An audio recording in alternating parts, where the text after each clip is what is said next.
So when you think about why someone buys a hybrid car, what comes to mind? Probably the obvious stuff, right? Saving money on gas, helping out the environment. But what if I told you the real reasons we stick with a brand are way more complicated and, honestly, a lot more human? Let's dig into the psychology of it. Just to give you an idea of the stakes here, let's look at South Korea. Between 2016 and 2023, the number of registered hybrid cars just exploded. We're talking by a factor of almost 24. So yeah, the market is red hot and the competition is absolutely fierce. And that brings us to the big question. With all these options out there, what really keeps a driver coming back to the same brand? I mean, it's one thing to get someone to buy their first hybrid, but it's another thing entirely to get them to buy their next one from you. Well, a recent study tried to crack that exact code. So here's how we're going to break it all down. First, we'll look at the loyalty puzzle itself. Then, we'll get into the 4 different kinds of value a car can offer.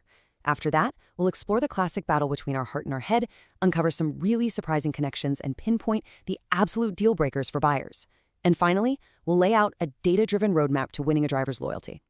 Our guide for all this is a fascinating study from the journal Travel Behavior and Society. And what the researchers did was survey 294 people who already own hybrid cars in South Korea. These are experienced drivers, and the goal was to map out that psychological journey that leads from just owning a car to being truly loyal to the brand.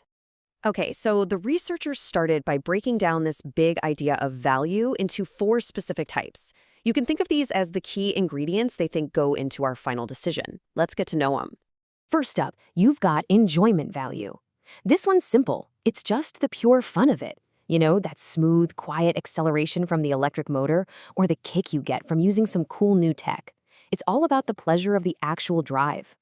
Next is aesthetic value, and this is purely about how the car looks and feels. Is it beautiful? Does it have a sharp, sophisticated design? Is the inside modern? It's that feeling you get, when you park it and can't help but look back at it. Yeah, that's aesthetic value. Then, of course, there's the one we all expect with a hybrid, eco-friendliness. But this is more than just numbers on a screen. It's that good feeling you get knowing you're doing your part, right? Reducing emissions, contributing something positive. That's a powerful motivator. And finally, we have economic value. This is the brass tacks, the stuff that hits your wallet. We're talking money saved on gas, lower maintenance costs, maybe some government tax breaks. It's the totally practical, logical, financial argument for buying the car.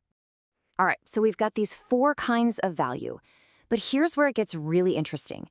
The researchers say these values influence us through 2 totally different psychological channels. It's pretty much the classic battle, the heart versus the head. So on one side, you've got the heart. The researchers call this brand identification. This is that deep emotional connection. It's when you feel like a brand's personality just clicks with yours. You feel like, yeah, this brand gets me. These are my people. But on the other side, you've got the head. They call this corporate image. And this is a totally rational judgment. It's you logically concluding this is a good, reputable company that makes high-quality stuff. So, which of those 4 values speaks to our heart, and which ones appeal to our head? And maybe more importantly, which path, the emotional or the rational, has the biggest impact on whether we stay loyal? Well, this is where the results get pretty wild. Okay, now I know this might look a little complicated, but just think of it like a detective's evidence board. It shows how each of those 4 values we talked about connects to our heart and our head, and then how that leads to our decision to buy again. Now, the solid lines mean there's a real proven connection. The dotted lines, well, that's where the researchers found, surprisingly, no connection at all. Let's zoom in on a couple of key findings here. So here is the first major bombshell. When you look at what actually connects to our heart, that feeling of brand identification, one thing stands way, way above the rest: a beautiful design. That's right, more than being green, more than saving money, it's the car's look that makes us fall in love and feel a real emotional bond with the brand. It's a direct shot to the heart. But then you get this twist.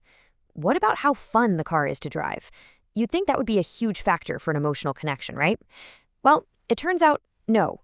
The study found no direct link between enjoying the drive and that "this brand is me" feeling. It's kind of wild. It means you can love driving the car, but that pleasure on its own doesn't actually make you feel like you're part of the brand's tribe. But the story doesn't stop there.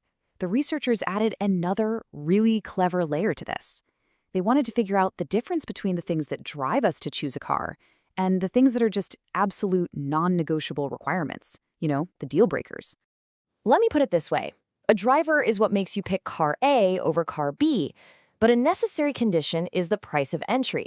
It's a feature so basic that if a car doesn't have it, you won't even consider it, no matter how great it is otherwise. If you don't have it, you're not even in the game. And check out how this plays out when we're talking about our rational opinion of a company, its corporate image. So being eco-friendly is both a driver and a must-have. That makes sense. But look at aesthetics. A great design doesn't really drive you to think, wow, what a great company. But, and this is key, it is a must-have. In other words, an ugly car is an instant deal breaker. A certain level of good design is the absolute minimum you need to even be considered a reputable company.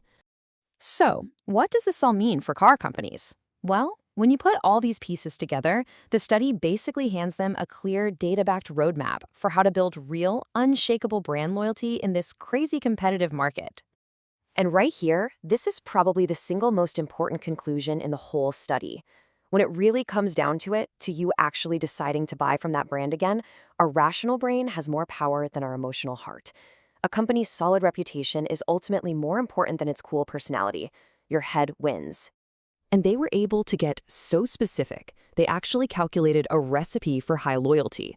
They found that to have an 80% chance of getting a customer to buy again, a car has to hit these specific minimum scores. And just look at the top of that list. Aesthetics. It has the highest minimum score you have to clear. It shows it's not enough to be amazing in one area. You have to meet these basic thresholds across the board just to stay in the running. So the real takeaway here is this. Building loyalty isn't about acing one part of the test. It's not enough to just be fun to drive or just be good for the planet. Automakers have to deliver a complete, balanced package. They need to nail design, cost, eco-friendliness, and enjoyment, because all of those things together are what build a rock-solid reputation. And in the end, that reputation is what keeps people coming back for more. Which kind of leaves us with a final question to think about in our own lives, right? When you make a big purchase, a car, a phone, whatever, what's really driving your loyalty? Is it that emotional feeling of this brand is me, or is it that rational confidence of this company is good? The data seems to suggest that our head might just have the final say.